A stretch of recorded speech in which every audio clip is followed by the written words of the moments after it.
오늘 에스겔서 2장 1절로 10절 말씀을 가지고 부름받은 자 너희의 발로 서라 하는 제목으로 말씀을 함께 살펴보겠습니다. 세계 많은 기구 중에 UN이라고 하는 기구가 있습니다. 이 UN은 세계 평화를 도모하고 분쟁과 갈등을 해소하기 위해서 또 어려운 부분들을 돕기 위해서 만들어진 그런 기구입니다. 유엔이 그렇게 많은 활동과 많은 영역을 펼쳐가지만 현재 전 세계에는 이곳저곳에서 작고 큰 전쟁이 계속해서 진행되고 있습니다. 벌써 몇 년째 전쟁이 진행되어지는 곳도 있고 아니 수백 년째 전쟁이 이루어지는 곳도 있습니다. 전쟁은 사실 신사적이지 않습니다. 전쟁은 윤리적이기도 도덕적이지도 않습니다. 사실 전쟁은 살고 죽는 문제이기 때문에 어떻게 보면 무대뽀라고 볼 수도 있죠.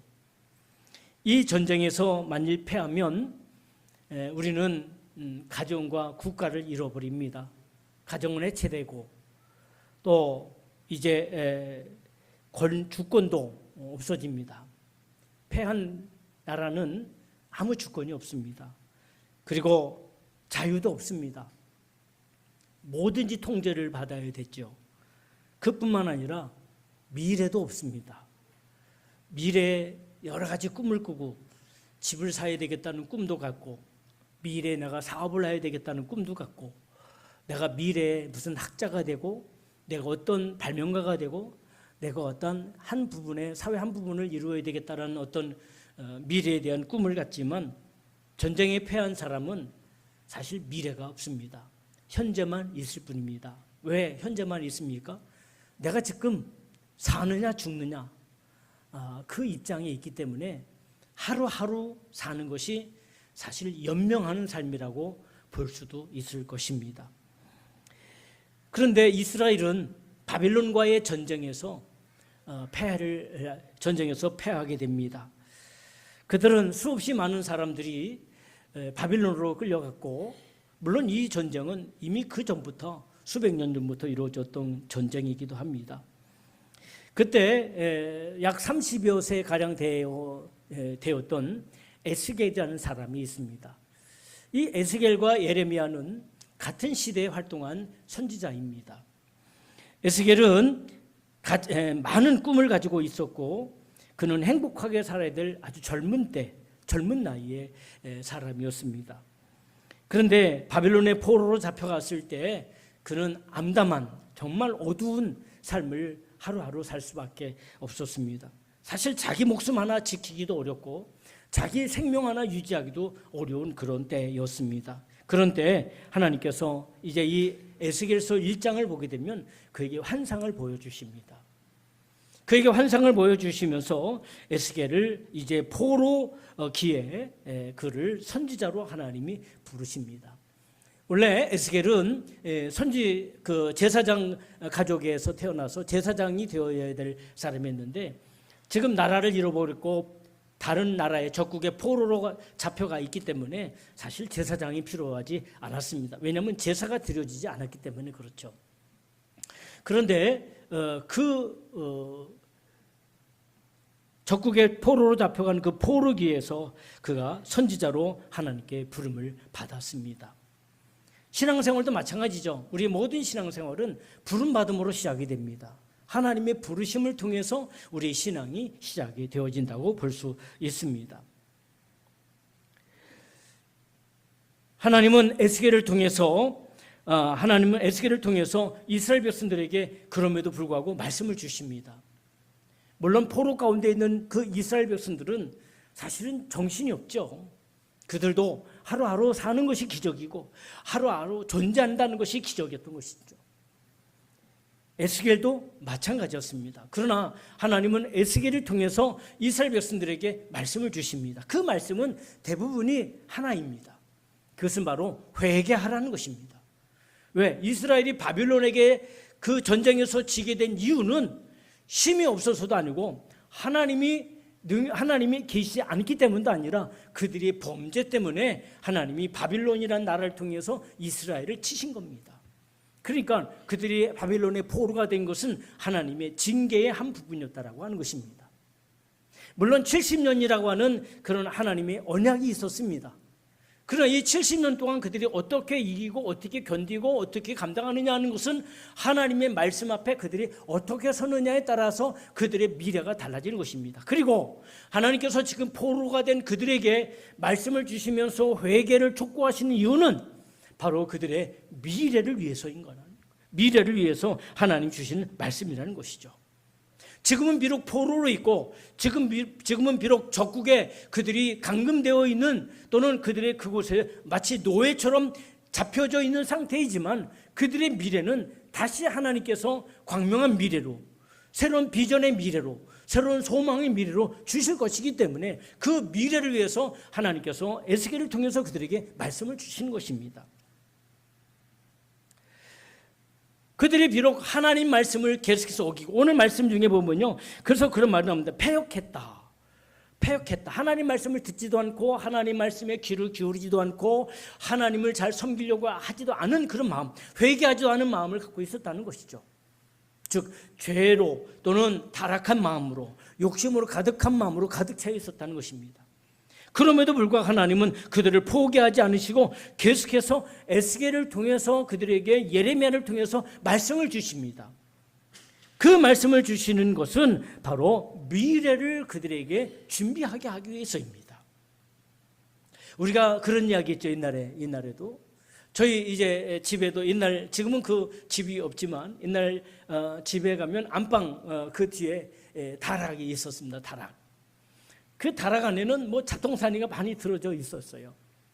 그런데 그 중에 하나인 큰 박, 이렇게 큰 박이 있었습니다. 그 박은 뭐를 담아 있었냐면 거기는 씨가 담겨져 있었습니다. 이제 위에만 동그랗게 조금 이렇게 구멍이 뚫리고 거기도 이렇게 그 천 같은 거 이렇게 이렇게 그것이 이렇게 메꿔져 이렇게 있었습니다. 덮어져 있었습니다. 아무리 어렵고 힘들어도, 먹을 것이 없어도 절대로 그 씨앗은 건드리지 않습니다. 그 씨앗을 건드리면 미래를 준비할 수 없기 때문에 절대로 그 씨앗은 건드리지 않고, 힘들어도 배가 고라도 그 씨앗은 계속해서 보관을 하죠. 왜냐하면 봄이 오면 그 씨앗을 뿌려서 가을에 추수를 해야 되기 때문에 그 씨앗을 결코 먹거나 그 씨앗을 결코 소홀히 여기지 않는 것입니다. 하나님께서 비록 그들이 전쟁에서 패해서 이곳에 포로로 잡혀와 있고 노예와 같은 그런 삶을 살고 있었지만, 그들에게 하나님은 그들을 향해서 그들에 대한 마음이나 그들에 대한 비전을 결코 버리지 않으시고, 그 노예 상태에 있는, 포로 상태에 있는 그 상태에 에스겔이라는 사람을 하나님께서 선자로 부르시고 그를 통해서 계속해서 말씀을 전해 주시는데, 어떻게 말씀을 전해 주십니까? 듣든지 아니 듣든지. 그래서 에스겔에게 주어진 사명은 그들이 듣든지 아니 듣든지는 그 백성의 책임이에요. 에스겔의 책임은 그 말씀, 하나님 주신 말씀을 전하기만 하면 되는 겁니다. 계속해서 그 말씀을 전하기만 하면 되는 겁니다. 듣고 안 듣고는 그 백성들의 그 다음 책임이라고 하는 것을 말씀하고 있는 것이죠.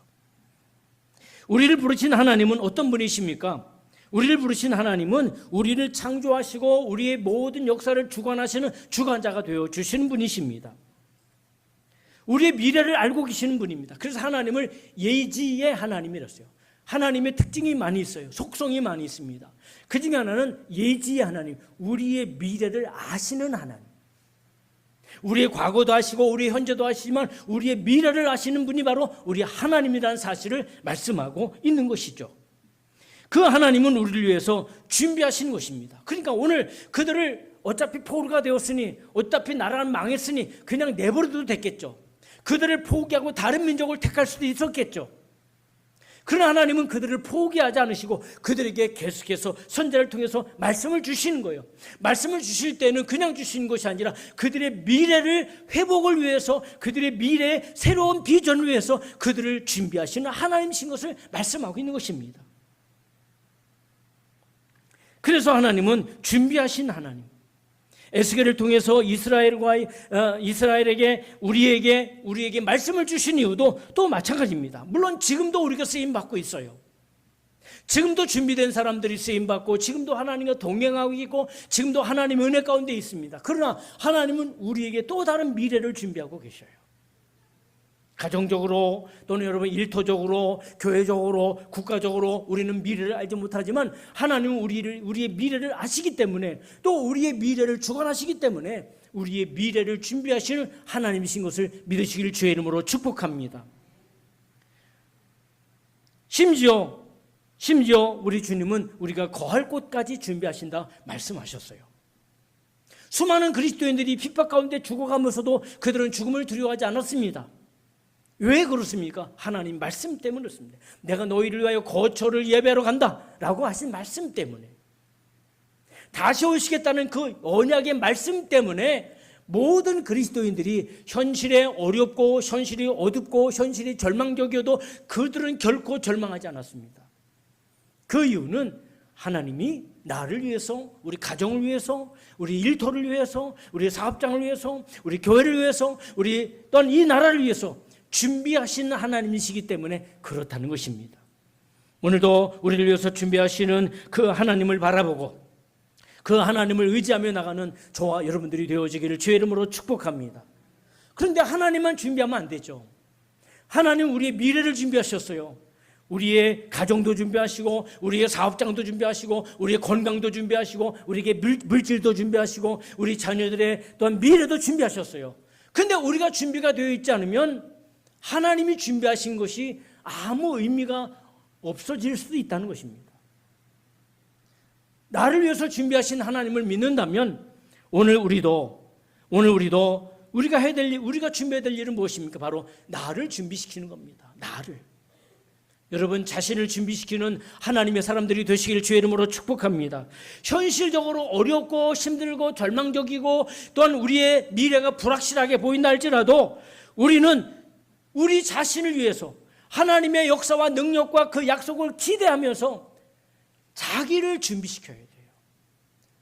누가 대신해 줄 수 있는 것이 아닙니다. 내가 나를 준비시켜야 합니다. 내 믿음도 준비시키고 내 그릇도 준비시키고 내 언약도 준비시키고 나의 영적인 것도 준비시켜야 합니다. 왜냐? 성경을 보게 되면 준비된 사람들이 쓰였기 때문에 그렇습니다. 여러분 오늘 1절에 보게 되면 그렇게 말하고 있죠. 에스겔에게 말씀하십니다. 인자야 네 발로 일어서라. 네 발로 일어서라. 하나님이 환상도 주시고 말씀도 주시고 비전도 주시고 은혜도 주시지만 그러나 에스겔에게 네 발로 서라라는 겁니다. 우리에게도 마찬가지예요. 구원도 주시고 생명도 주시고 우리에게 미래도 주시고 축복도 주시지만 내가 서야 되는 겁니다. 그러면서 2절에 뭐라고 말씀하고 있습니까? 하나님이 그 말씀이 임할 때, 그 말씀이 그가 내게 말씀하실 때 그 영이 내게 임하사 그랬어요.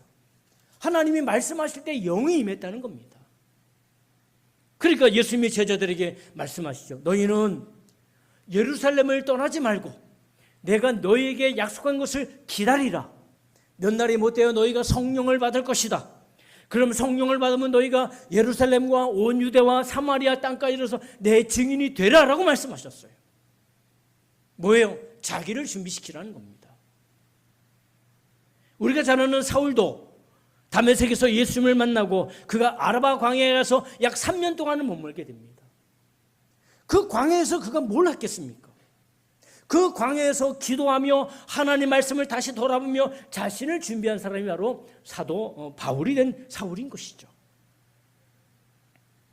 주의 은혜로 부름을 받은 우리는 그리스도의 터 위에, 예수 그리스도의 터 위에 우리 인생을 우리가 세워줘야 합니다. 여러분 사람마다 어느 곳에 세웁니다. 어떤 사람은 부모님의 돈 위에 세우고 어떤 사람은 부모님의 그런 여러 가지 영향력 위에 자신을 세웁니다. 그러나 때가 되면 그도 스스로 자기를 자신의 삶에 세워야 될 때가 있을 것입니다. 많은 사람이 사람 위에 자신의 인생을 세웁니다. 많은 사람이 자신이 배운 그 배움과 지식에 자신의 인생을 세웁니다. 많은 사람이 어떤 인적 관계, 처세술에 의해서 자신의 인생을 세웁니다. 그러나 오늘 그리스도 백성이 된 우리, 그리스도의 사람이 된 우리는 그리스도의 터 위에 우리 인생을 세워야 될 줄 분명히 믿습니다. 그래서 어느 정도 때가 되면 우리는 스스로 자기 삶을 세워야 돼요.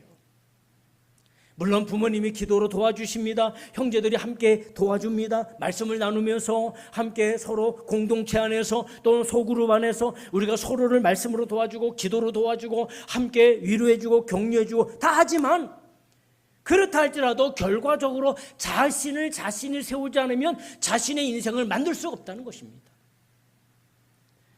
자칫 잘못하면 우리가 남의 터 위에 서우면 우리는 내 인생이 아니라 남의 삶을 살 수밖에 없어요.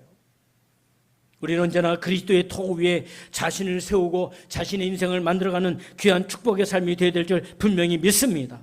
할렐루야. 그래서 세상의 터를 버리고 영원하신 그리스도 위에 우리의 삶이 세워져야 되는 것입니다. 그분은 우리를 위해서 모퉁이 돌이 되어 주셨다고 말씀하셨어요. 모퉁이 돌, 건축자들이 버렸던 그 모퉁이 돌이 되어 주신 거예요. 우리 인생을 위해서. 저의 삶도 여러분의 삶도 예수 그리스도의 터 위에 세워져 있다면 그 터는 흔들리지 않을 것입니다. 예수 그리스도의 터 위에 세워졌다면 그 터는 영원할 것입니다. 그리스도 예수 위에 세워졌다면 그 터는 가장 존귀하고 가장 복된 터가 될 것입니다. 할렐루야.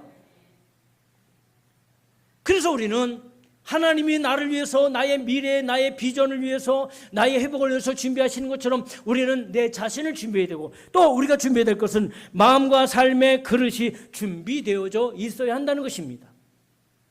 어떤 사람은 그 마음의 그릇이 찌그러져 있습니다. 어떤 사람은 그 마음의 그릇이 너무 작습니다. 어떤 사람은 그 마음의 그릇이 너무 약합니다. 잘 깨어지고 잘 부서지는 그릇으로 있는 사람도 있어요. 어떤 사람은 그 마음에 살면서 이런 일 저런 일 당하다 보니까 그 마음의 그릇이 찌그러져 있어요. 그릇이 형태가 변형이 되어져 있단 말이죠. 어떤 사람은 그 마음의 그릇이 너무 좁아요. 그래서 큰 것을 담을 수가 없는 그런 그릇으로 있는 사람도 있습니다. 그래서 마음과 삶의 그릇을 우리가 하나님의 사람으로 준비해야 되는데 그 그릇을 깨끗하게 준비를 해야 합니다. 더러운 그릇에 뭐가 담겨지겠습니까? 더러운 그릇에는 쓰레기가 담겨지는 것입니다. 또 우리의 마음은 튼튼한 그릇으로 준비가 되어져 있어야 합니다. 살짝 놓는데도 깨지는 그릇이라면 그 그릇 속에 무엇을 담을 수 있겠습니까? 또 여러분, 합당한 그릇이 준비되어져 있어야 합니다. 여러분, 우리가 밥을 먹을 때 그렇잖아요. 양식을 먹을 때, 한식을 먹을 때, 중식을 먹을 때 그때마다 그릇의 모습이 다 다릅니다. 그렇죠? 우리가 김장을 할 때, 그렇죠? 김장을 할 때 쓰는 그릇이 달라요. 김장을 하는 그릇을 가지고 김장을 할 때 여러분 조그만 그 국그릇을 가지고 김장을 할 수 없어요. 물론 그곳에다가 양념을 조금 넣을 수는 있겠죠. 배추 한 폭이 들어갈 수 없는 그 국그릇을 가지고 어떻게 우리가 김장을 할 수 있겠습니까? 그릇은 그 용도에 따라서 그것에 따라서 다 다른 것입니다. 하나님의 사람의 그릇으로 내 자신을 만들어가는 것이 그래서 굉장히 중요합니다. 그릇은 무엇인가를 담는 도구인 것입니다. 사도 바울은 고린도후서 4장 7절에 그렇게 말했습니다. 이 보배를 질그릇에 가졌으니 이는 심히 큰 것이 주님의 은총인 것을 말하고 있습니다. 우리가요, 보배로운 그릇은, 그래서 금은 보화를 담는 것은 보배합이라고 말했죠. 보배를 담는 그릇이에요. 보화를 담는 그릇이에요. 쓰레기를 담는 그릇에는 쓰레기통이 될 수밖에 없죠. 쓰레기통에다가 맛있는 음식을 담을 수 없습니다. 금은 무치 같은 너무나도 소중한 그런 보석들을 담을 수 없습니다.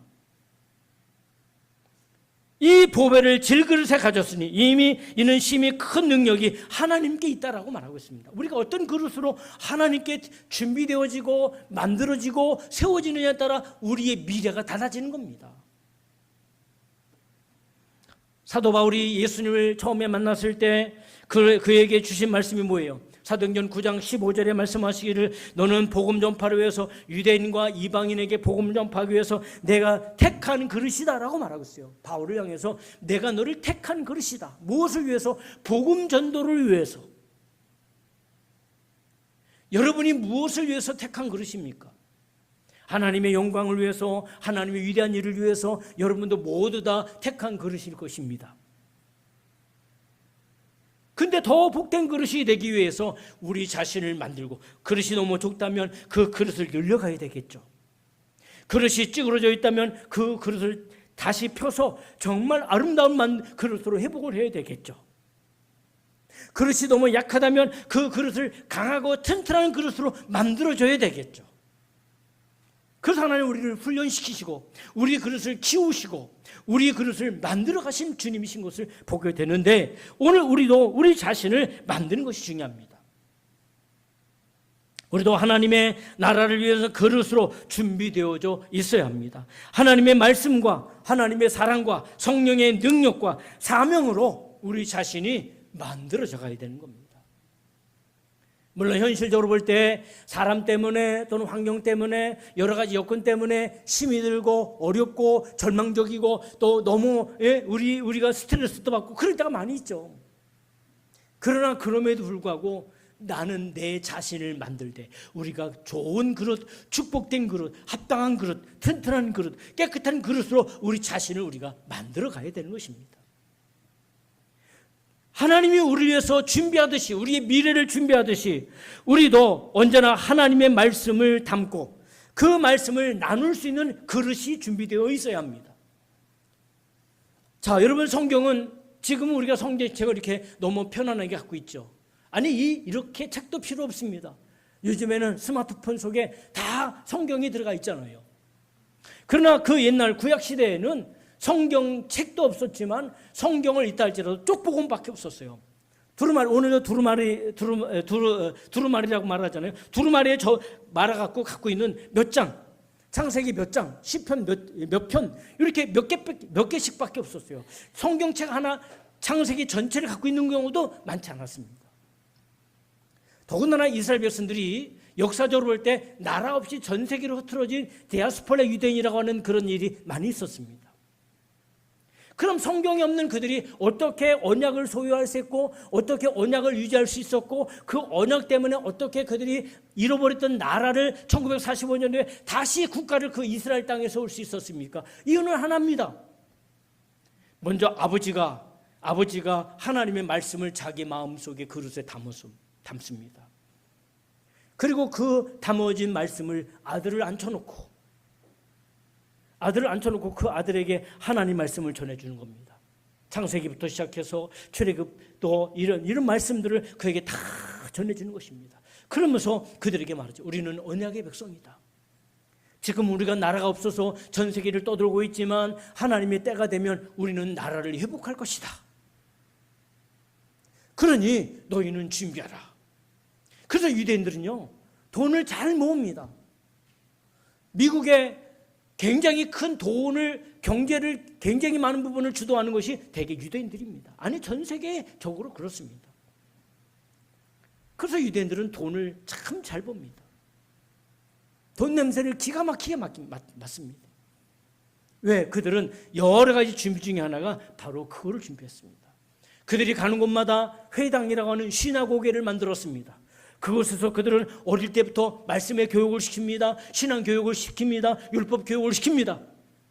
지금은 국가도 없는, 나라도 없는 떠돌의 인생이지만 그들은 이 하나님의 비전을 믿었어요. 하나님이 준비하신 그 나라를 믿었어요. 그렇기 때문에 자녀들에게 말씀을 준비시키고 그릇을 준비시키고 물질을 준비시키고 미래를 준비시키는 그런 일을 했다는 것이죠. 그래서 말씀을 담아야 하고 그 말씀을 준비해서 나눠야 되는 것이죠. 오늘 본문에 하나님은 에스겔에게 말씀하십니다. 5절에 말씀하실 때 그들이 듣든지 아니 듣든지 그들 가운데 선지자가 있음을 알지어다 그랬어요. 7절에도 오늘 7절에도 말씀하고 있죠. 그들이 심히 패역한 자라. 그들이 듣든지 아니 듣든지 너는 내 말로 고할지어다 그랬어요. 그러니까 뭐예요? 에스겔은요, 듣고 안 듣고는 백성의 책임인 겁니다. 에스겔에 주어진 가장 중요한 의무는 하나님 말씀을 전하는 거예요. 전하는 거로 에스겔은 의무가 다 끝나는 겁니다. 말씀을 듣고 안 듣고는 그 백성들 그 다음에 책임인 것이죠. 여러분, 예수님이 오셔서 사역을 하실 때, 말씀을 가르치실 때 모든 사람들이 예수님 말씀을 다 들었습니까? 잘 들었습니까? 소위 말하는 은혜를 다 받았습니까? 아닙니다. 예수님이 말씀을 전할 때에도 말씀을 듣지 않는 사람도 있었어요. 어떤 사람은 주먹을 쥐고, 어떤 사람은 돌을 잡아서 예수님을 향해서 돌을 던지려고 했습니다. 그렇지만 예수님은 듣든지 아니 듣든지 말씀을 전했습니다. 그 말씀을 듣고 반응한 사람들의 모습은 다 아주 다양합니다. 그 말씀을 듣고 회개한 사람도 있고, 그 말씀을 듣고 예수님을 향해서 일을 간 사람도 있고, 그 말씀을 듣고 하나님의 사람으로 세워진 사람도 있고, 여러 다양한 사람들의 반응이 그들에게 있었습니다. 오늘 에스겔에게 하나님 주신 말씀을 그 사람들이 듣든지 듣지 않든지 너는 말씀을 전하라. 너는 내가 너에게 준 말씀만 전해라. 이것이 에스겔의 사명이고 이것이 에스겔에게 주어져 있던 그의 주어진 임무였습니다. 그래서 우리는 말씀을 담아야 합니다. 그리고 그 담은 말씀을 나눠야 합니다. 누구에게 나눠야 합니까? 자녀에게 나눠야 합니다. 손주들에게 나눠야 합니다. 이웃과 나눠야 합니다. 믿음의 사람들과 나눠야 합니다. 말씀을 나눠야 합니다. 우리를 위해서 준비하신 하나님 앞에 우리는 언제나 순종이 준비된 성도가 되어줘야 합니다. 사도행전 9장 10절로 16절에 보게 되면 예수님이 제자 아나니아를 만납니다. 물론 그 전에 예수님이 사울을 만났었어요. 사울을 만나신 후에 예수님이 아나니아를 만납니다. 아나니아를 만나서 그에게 뭐라고 말씀합니까? 아나니아야, 너는 이 다메섹 직가라는 곳에 가게 되면 그곳에 가서 기도하는 사람이 있을 것이다. 그는 사울이다. 너는 그에게 말씀을 전해주고 그를 위해서 기도해줘라 말씀하셨어요. 아나니아는 깜짝 놀랐습니다. 예수님, 이 사람은 많은 예수 믿는 사람들을 박해하고 교회를 핍박했던 핍박자인데 어떻게 그에게 갑니까? 예수님이 그에게 말씀하시죠. 사도행전 9장 15절에 말씀하실 때 주께서 이르시되 가라라고 말씀하셨어요. 가라라고 말씀하셨어요. 처음에는 당황스러워했지만 아나니아는 그 말씀에 순종해서 그곳에 가서 그는 사울을 만납니다. 핍박자였습니다. 박해자였습니다. 예수 믿는 사람을 죽이는데도 앞장섰던 사람이었습니다. 그러나 그는 주님의 말씀이었기에 그곳에 가서 그를 위해서 기도할 때 그의 눈에 이제 기도할 때 안수할 때 그의 눈에서 비늘 같은 것이 벗어졌고 그의 안에 성령이 임재하시기 시작했던 것을 보게 됩니다. 순종에 준비된 사람을 하나님은 쓰십니다. 여러분, 에녹이 하나님과 300년 동안 동행했다는 말이 어떤 의미가 있는지 아십니까? 그냥 같이 걸어갔다는 얘기가 아닙니다. 그 말의 의미는 에녹이 하나님께 300년 동안 순종했다는 것입니다. 하나님께 순종하지 않고 하나님과 동행할 수 없습니다. 내가 하나님을 리더할 수 없어요. 하나님이 이끌어 가신데 내가 거기에 순종해야 되는 것이죠. 우리가 잘 아는 아브라함을 아시죠? 그 아브라함은 믿음의 사람입니다. 그는 의롭다라고 칭함받은 사람입니다. 이 아브라함의 특징도 하나가 있습니다. 그에게는 믿음이 있었고 또 하나는 그에게는 순종이 있었다는 것입니다. 갈대 우르에서 너는 너의 아비 본토 친척집을 떠나서 내가 너에게 지시하는 곳으로 가라 했을 때 그는 즉시 짐을 사서 갔고요. 내가 내 아들을 원한다. 내가 내 아들을 지시하는 곳에 가서 모레아 산에 가서 내게 너의 아들을 번제로 드려라. 사실 하나님은 인신제사를 원하지 않으시거든요. 그런데 하나님께서 아브라함에게 그의 아들 이삭을 바치라는 거예요. 제물로 바치라는 것입니다. 아브라함은 날이 새벽이 되자마자 그는 짐을 꾸려서 아들과 더불어서 그 길을 떠나게 됩니다. 순종의 길을 떠났다는 것입니다. 하나님은 가까운 곳에 두지 않고 사흘이나 되는 거리에 그 장소를 허락하셨습니다.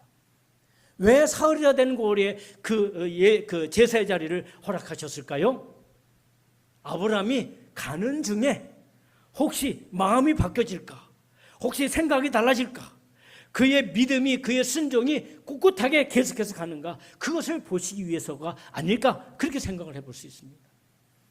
아브라함은 사흘이 지나도 그의 마음은 흔들리지 않았습니다. 그의 마음은 변하지 않았습니다. 끝까지 그는 하나님 말씀에 순종하였고, 그의 순종이, 또한 그 이삭의 순종이 축복의 민족을 이뤘고, 또 하나님께서 그에게 주신 말씀이 여호와 이레, 하나님께서 준비하신다라고 하는 그런 축복의 말씀을 듣게 되어집니다. 오늘 원하기는 저와 여러분들이 순종이 준비된 자가 된다면, 순종이 준비된 성도가 된다면, 하나님도 우리를 위해서, 여러분 가정을 위해서, 또 자녀들을 위해서, 미래를 위해서 준비하시는 하나님이 되실 줄 분명히 믿습니다. 아브라함에게 양을 준비하신 것처럼 우리에게 미래를 준비하시고, 축복을 준비하시고, 건강을 준비하시고, 우리에게 물질을 준비하시고, 우리에게 내일이 된 비전과 천국이 된 비전을 반드시 준비하실 줄 분명히 믿습니다. 어떤 사람에게, 순종이 준비된 사람에게 그런 은혜가 주어진다는 것을 말씀하고 있습니다. 끝으로 하나님도 우리를 위해서 준비하시는데 우리가 준비할 것이 무엇이 있습니까? 그것은 바로 예수님과의 만남을 준비해야 합니다. 예수님과의 만남을 준비해야 합니다. 그리스도인들은 진정 본향이 이 땅이 아닙니다. 여러분의 고향은 제주도도, 충청도도, 경상도도, 전라도도, 강원도도, 경기도도, 또는 황해도도 아닙니다. 진짜 우리의 고향은 어디입니까? 바로 하나님 나라인 것을 믿으시기를 주의 이름으로 축복합니다. 우리의 고향, 우리의 본향은 하나님 나라입니다. 근데 그 하나님 나라를 어떻게 갑니까? 그 하나님 나라는 우리 주님이 준비하신다고 말씀하셨고, 그 준비가 끝나면 예수님이 우리에게 다시 오셔서 우리를 그곳으로 인도해 주신다고 말씀해 주셨습니다. 그 때문에 우리는 예수님과의 만남을 준비하는, 그곳에 소망을 두는, 산소망을 두고 사는 성도로서 삶을 살아야 될 줄 분명히 믿습니다. 우리는 가끔씩 정말 깜짝 놀라는 소식을 듣게 됩니다. 건강하게 잘 계시던 분이, 아무 일 없이 계시던 분이 갑자기 돌아가셨다는 얘기를 들을 때 우리는 깜짝 놀랍니다. 그러면서 우리가 느끼는 것이 있죠. 밤새 안녕이라는 말을 우리가 사용하잖아요. 밤새 안녕이라고. 사람이 살았다고 사는 것이 아니고 또 있다고 있는 것이 아니구나 하는 생각을 하게 되어지죠. 왜? 우리의 생명의 주인은 내가 아니기 때문에 그런 것이다라고 봅니다. 그래서 성도는 주님과의 만남을 준비해야 되는데, 그 만남 중에 하나가 중요한 것이 뭡니까? 바로 예복을 준비하는 것입니다. 예복. 옷을 준비해야 돼요. 이런 옷을 말하는 게 아닙니다. 이 옷은 성도들의 행실이라고 성경 말하고 있어요. 요한계시록 19장에 말씀하고 있죠. 8절에 말씀하잖아요. 이 옷은 성도들의 행실이다. 우리가 어떤 행실을 할 것인가, 어떤 행동을 할 것인가, 그것이 나의 옷이 되는 거예요. 하늘나라 가면 내가 어떻게 살았는가가 내 옷이 되는 겁니다. 그래서 예복을 준비하는 자가 되어져야 한다는 것입니다. 주님은 자신의 십자가를 통해서 부활을 준비하신 주님이시죠. 우리도 우리의 십자가를 통해서 우리의 부활을 준비해야 합니다. 왜냐하면 예수님이 오실 때 우리에게 부활의 역사가 있다고 말씀하셨기 때문에 그렇습니다. 예수님은 반드시 다시 오십니다. 그 오시는 예수님을 준비하는 성도가 예수님을 기쁨으로 맞이하는 복을 입게 될 줄 분명히 믿습니다. 우리는 예수 그리스도의 생명을 소유한 사람입니다. 또한 그리스도의 증인으로, 증언자로 오늘 살아가는 현실에 있어서의 에스겔과 같은 그런 믿음의 사람입니다. 에스겔을 부르신 하나님은 오늘 저와 여러분을 하나님의 백성으로, 하나님의 일꾼으로, 하나님의 사명자로 우리를 부르셨습니다. 그렇죠? 이제 미래를 아시고 준비하신 하나님을 우리는 그 사랑을 기억하며 오늘 주어진 이 한 시간, 오늘 주어진 이 하루, 이 한 달, 또 우리에게 주어진 그 시간을 어떻게 준비하고 어떻게 관리하느냐에 따라서 하나님이 준비하신 은혜, 하나님이 준비하신 상급, 하나님이 준비하신 면류관, 하나님이 준비하신 그 거처, 그 모든 은총이 오늘 저와 여러분의 모든 삶 속에 충만하게 임하게 될 줄 분명히 믿습니다. 함께 일어나셔서 찬양으로 하나님께 믿음으로 나아갑니다. 결단 찬양으로 함께 나아갑니다.